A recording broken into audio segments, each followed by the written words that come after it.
Hello' বন্ধু বান্ধৱীসকল, আজি মই মাছ পাতত দিয়া এটা ভিডিঅ' আপোনালোকলৈ লৈ আহিছোঁ। প্ৰথমতে মই পাতখন ধুই লৈছোঁ। আদাৰ পাত দিয়া যি মই মাছ পাতত দিম, সেই মই এখন প্লেটত কেইটুকুৰামান আদা আৰু কেইটামান কেঁচা নহৰু আৰু কেইটামান কেঁচা জলকীয়া আৰু মই অলপ আগতে তিয়াই থোৱা কেইটামান বগা সৰিয়হ, এইখিনি মই একেলগে মিক্সিত মাৰি ল'ম। মিক্সিত মাৰি লৈ মই সেইকণ দেখিছেনে, টেঙা দৈ পেকেট, সেই দৈ অকণমান মই প্লেটত লৈ ল'ম। মাছৰ পৰিমাণে অকণমান টেঙা দৈ মই লৈ লৈছোঁ আৰু সেই দৈ ওপৰতে মই এচামুচ হালধি দিছোঁ, দৈ পৰিমাণ অনুযায়ী, আৰু এচামুচ নিমখ দিছোঁ। এইখিনি মই একেলগে দৈকণৰ লগত হালধি আৰু নিমখ মিলাই ল'ম। খাইছেগৈ আৰু তাৰপিছতে মই এই যে মাৰি লৈছিলোঁ আদা, নহৰু, সৰিয়হ, কেঁচা জলকীয়া, এইখিনি মই এই দৈখিনিৰ ওপৰতে দুচামুচ দি দিছোঁ। এইখিনি একেলগে মাখি ল'ম।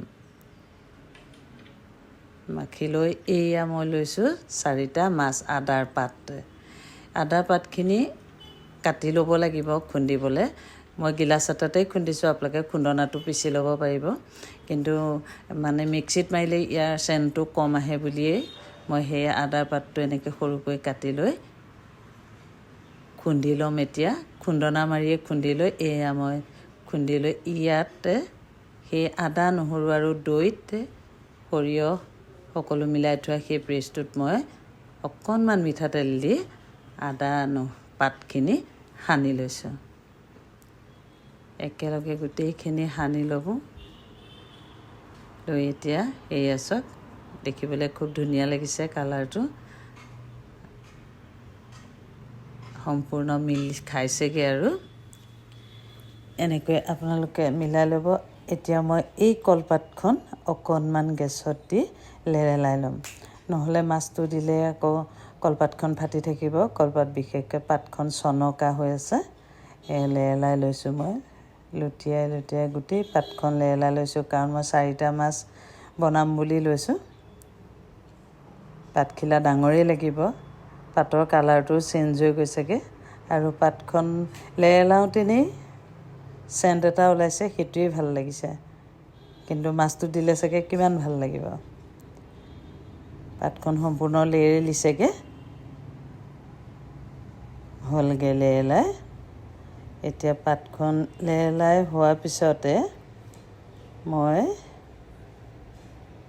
এইডাল যে কাটিছোঁ, কিয় কাটিছোঁ জানেনে? অলপ পিছত দেখিবলৈ পাব। পাতখিলাৰ পৰা মই সেই ঠাৰিডাল কাটি দিছোঁ। আগতে কাটিলে পাতখন চনকাৰ কাৰণে মই কাটিব নোৱাৰিলোঁ। এতিয়া মাছটো মই পাতখিলাত দি লৈছোঁ। দি লৈ সেই যে মই মাখি থৈছিলোঁ, এইখিনি গোটেই মাছটোত ফাকে ফাকে ভৰাই সানি লৈছোঁ। ভিতৰলৈ বস্তুখিনি সোমাই গ'লে সোৱাদটো ভাল হ'ব। লুটিয়াই লৈ মই গোটেই মাছটোতে ফাকে ফাকে এইখিনি সানি লৈছোঁ।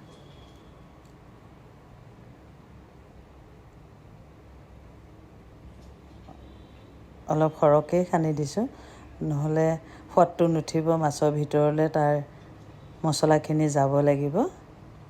সৰহকৈ সানি লৈছোঁ। বনাই খাবচোন আপোনালোকো এনেকৈ। মই আজিয়ে নহয়, আজি সৈতে 2বাৰ হ'ব খোৱাটো। এতিয়া মই এখিলা গোলনেমুৰ পাত দি দিছোঁ মাছটোৰ ওপৰতে। ইয়াৰ চেণ্টটো মাছৰ ভিতৰলৈ সোমাই যাব যেতিয়া মাছটো বইল হৈ যাব। এতিয়া মই পেক কৰি লৈছোঁ মাছটো কলপাতখিলাত। লেৰেলাই লোৱাৰ কাৰণে পাতখন অকণো ফটা নাই।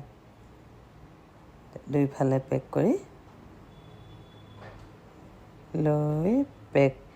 লৈ এতিয়া মই সেই যে আগতেই মই কলপাতখিলা লেৰেলাই যে ইয়াৰ ঠাৰিডাল কাটিছিলোঁ, সেইডালে এই পেকিংটো বান্ধি দিম। এনেকৈ টানি বান্ধি ল'লোঁ। বান্ধি লৈ নহ'লে আকৌ পাতখন মেল খাই যাব যে, এনেকৈ বান্ধ এটা দি ল'ব লাগিব। এইটো এতিয়া মই আটাইকেইটা মাছ বান্ধি লৈ এখন এলুমিনিয়ামৰ ট্ৰেত মই গেছত পাতি দিছোঁ। 4টা লৈছিলোঁ কিন্তু 5টা ল'বলগীয়া হ'ল এতিয়া মই গেছত ট্ৰেখন পাতি দিলোঁ 10 মিনিট থকাৰ পিছত এতিয়া লুটিয়াই দিলোঁ চাওক পাতখন লেৰেলি কিমান ধুনীয়া হৈছে এইয়া প্ৰায় 20 মিনিটমান গেছত দিয়াৰ পিছত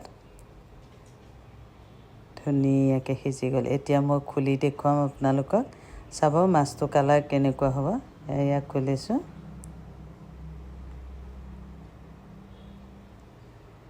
কিমান ধুনীয়াকৈ মাছটো সিজি গৈছে চাওক পাতকিলা লেৰেলি গৈছে ইয়াৰ চেণ্টটো ফটো দেখিলেই গম পাব আপোনালোকে কিমান ধুনীয়া হৈছে এনেকুৱা মোৰ ভিডিঅ' পাবৰ বাবে আপোনালোকে মোৰ চেনেলটো ছাবস্ক্ৰাইব কৰি ল'ব আৰু শ্বেয়াৰ কৰিব লাইক কৰিব কমেণ্ট দিব ঠিক আছে আজিলৈ আহোঁ ধন্যবাদ মাছখিনি খাই কেনেকুৱা পালে খালি মোক বনাই যদি খাই জনাব দেই